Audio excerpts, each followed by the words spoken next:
एक बीरबल थे, बड़े बुद्धिमान, उनके राजा थे और उनकी रानी थी। अच्छा, राजा की आदत थी कि कमल की पंखुड़ियों में सोया, गर्मी का टाइम था तो राजा तो भाई राजा है ना, राजाशाही तो राजाशाही होती है। तो एक दिन राजा हमेशा कमल की पंखुड़ियां बिछवाता अपने बिस्तर पर और सोया करता था। राजा रानी दोनों के लिए कमल की पंखुड़ियों की सैया सुसज्जित की जाती थी। एक दिन क्या हुआ, देखिए आंखों आंखों देखी हुई गलत होती है, मैं उसका उदाहरण एग्जांपल दे रहा हूं। एक राजा थे, एक रानी थी, दोनों कमल की पंखुड़ियों पर सोया करते थे।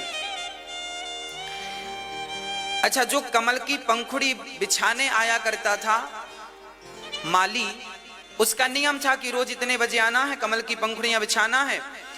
माली को बिछाते बिछाते कई साल हो गए।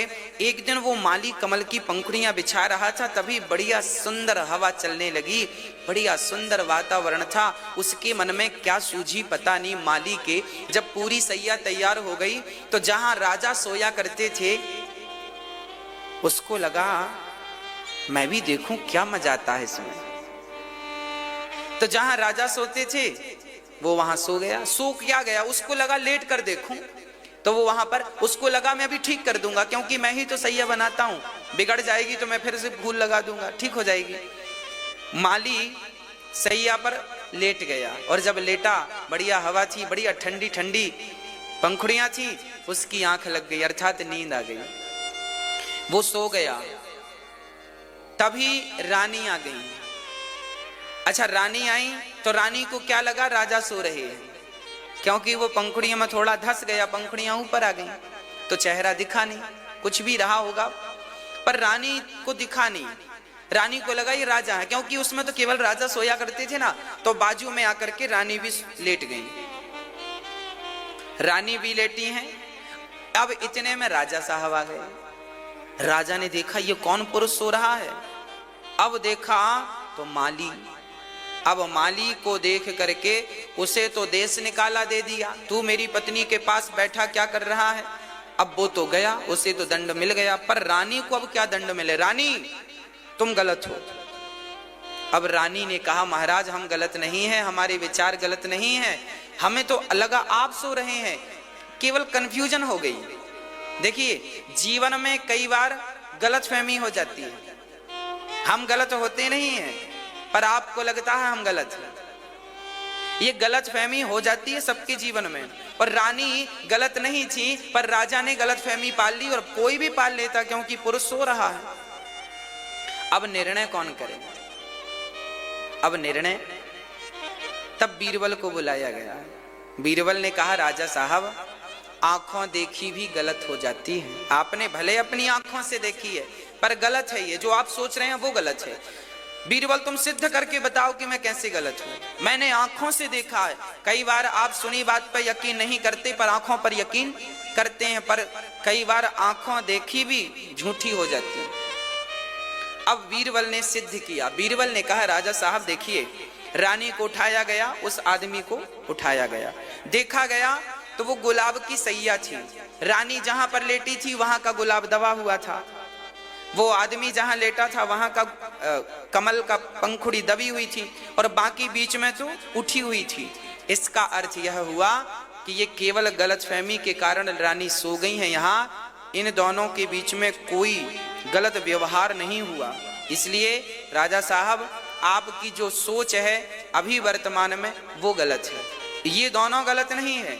आपने जो इन दोनों के प्रति सोच बना ली है ये गलत है, ये गलतफहमी हटा दीजिए, सब ठीक है। देखिए रानी ने जहां सोई थी उनके निशान वहां है, पूरा पुष्प दबा हुआ है, वो यहां सोया था उसका पुष्प दबा हुआ है, बीच में बिल्कुल ठीक है। इसका मतलब राजा साहब आपकी आंखें आज गलत हैं। कहने का तात्पर्य यह हुआ कि आंखों देखी भी गलत हो गई।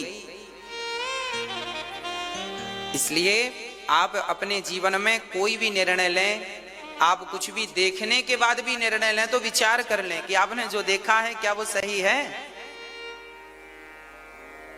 क्या गलतफहमियां हैं बीच में।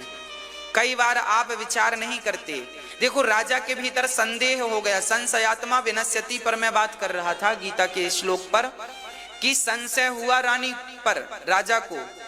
तो राजा के संशय को बीरबल ने क्या किया, क्लियर कर दिया। अच्छा संशय क्लियर हो गया तो खत्म बात, फिर दोनों ठीक हो गए। अच्छा डाउट क्लियर ना होता तो साथ में रहते पर मन में वो संशय बना रहता कि ये गलत है, ये गलत है, ये गलत है। इसलिए आप भी अपने रिश्ते में, परिवार में, घर परिवार में, दोस्तों में, मित्रों में, सबके प्रति बिल्कुल क्लियर रहिएगा। जो व्यक्ति बिल्कुल क्लियर रहता है वो कभी परेशान नहीं रहता। जो स्वयं संदेह रखता है और दूसरों को संदेह की दृष्टि से देखता है वही इस दुनिया में सबसे ज्यादा परेशान है। गीता में लिखा है संशयात्मा विनश्यति, जो संदेह लेके घूमता है उसका जल्दी से सर्वनाश हो जाता है। इसलिए क्लियर हो, संदेह ना हो। अच्छा भागवत की कृपा हम पर है, ईश्वर हम पर कृपा किए हैं, सबूत क्या है? बीरबल ने तो सबूत के साथ बात कर दी कि रानी अच्छी हैं और ये गलती से हुआ है, कुछ भी गलत नहीं।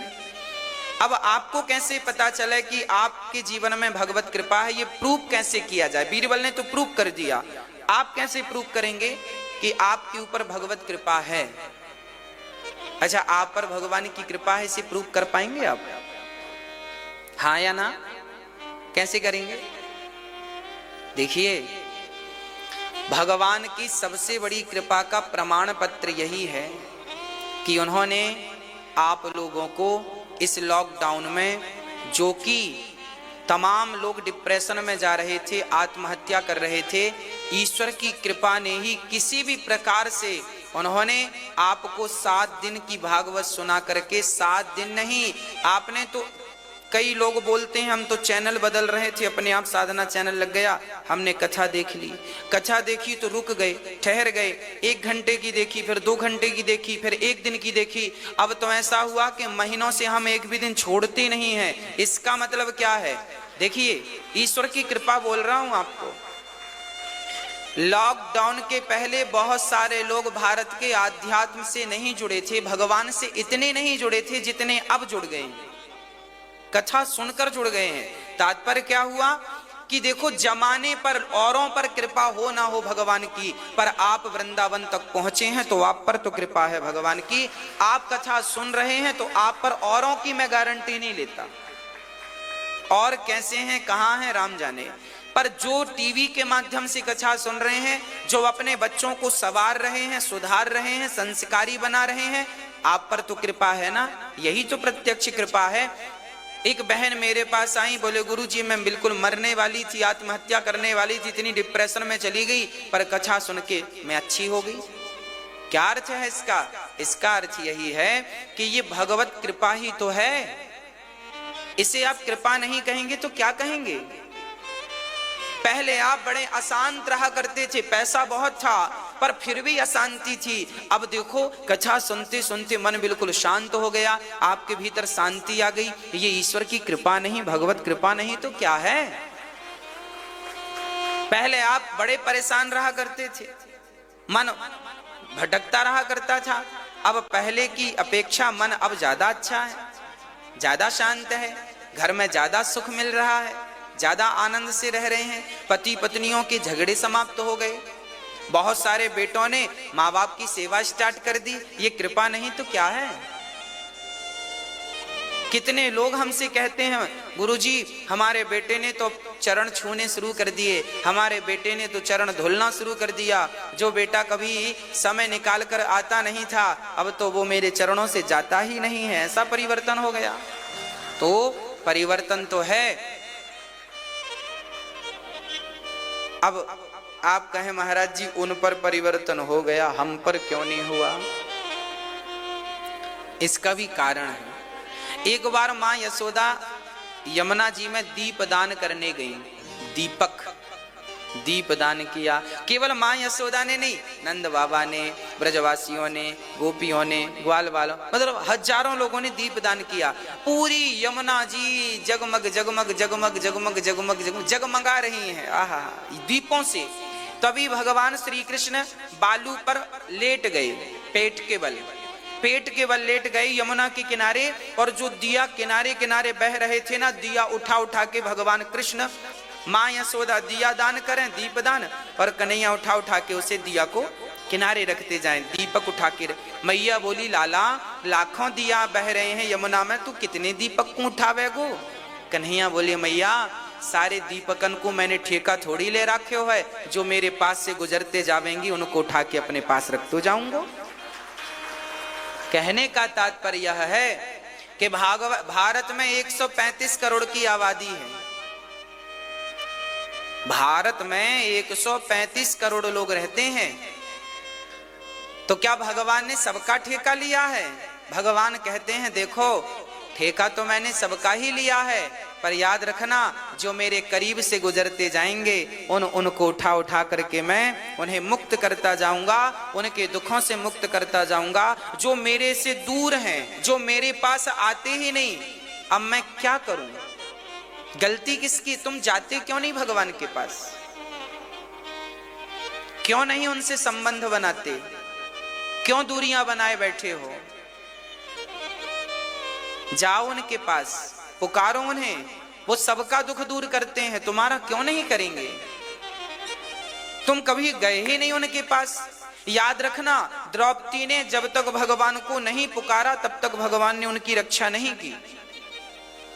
भगवान रक्षा करते हैं, दुख दूर करते हैं, पर जब तक कोई जाकर पुकारे नहीं, जब तक कोई संबंध ना बनाए, जब तक कोई हृदय की धड़कन से ना कहे कि हे नाथ मैं तेरा हूं और तू मेरा है, तब तक काम बनने वाला नहीं।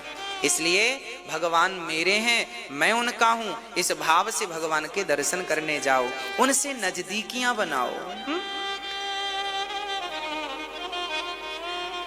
एक नाई था, नाई अर्थात सेविंग करने वाला, वो अपनी दुकान में सबसे कहता था सुनो भगवान नहीं है, सुनो भगवान नहीं है, सुनो भगवान नहीं है।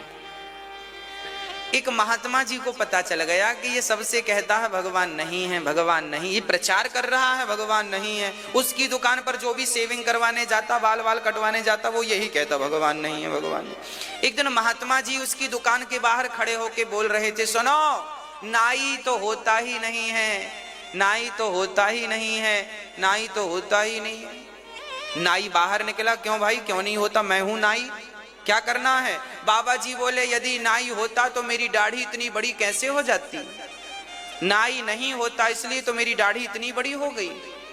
नाई ने कहा कि भैया तुम आओ तो कभी कटवाने, जब तक तुम कटवाने नहीं आओगे अपनी दाढ़ी तो बड़ी हो ही जाएगी, तुम मेरी दुकान नहीं आओगे तो मैं कैसे काटूंगा? तो संत जी ने कहा पागल, जब तक तेरी दुकान कोई ना आए तब तक तू दाढ़ी नहीं बना सकता, सेविंग नहीं कर सकता, तो जब तक तू भगवान के पास ना जाए तब तक भगवान तेरा दुख दूर कैसे करेंगे? यहाँ चिल्लाने से क्या फायदा? तेरी दुकान कोई आता है तब उसके तू सेविंग करता है, उसके बाल वाल बनाता है, तेरी दुकान कोई आएगा नहीं तो कैसे? अब कोई कहे नाई होता नहीं, होता नहीं, अरे होता है पर कोई जाए तो सही उनके पास, तब तो वो ठीक करेंगे। उसी तरह भगवान तो होते हैं,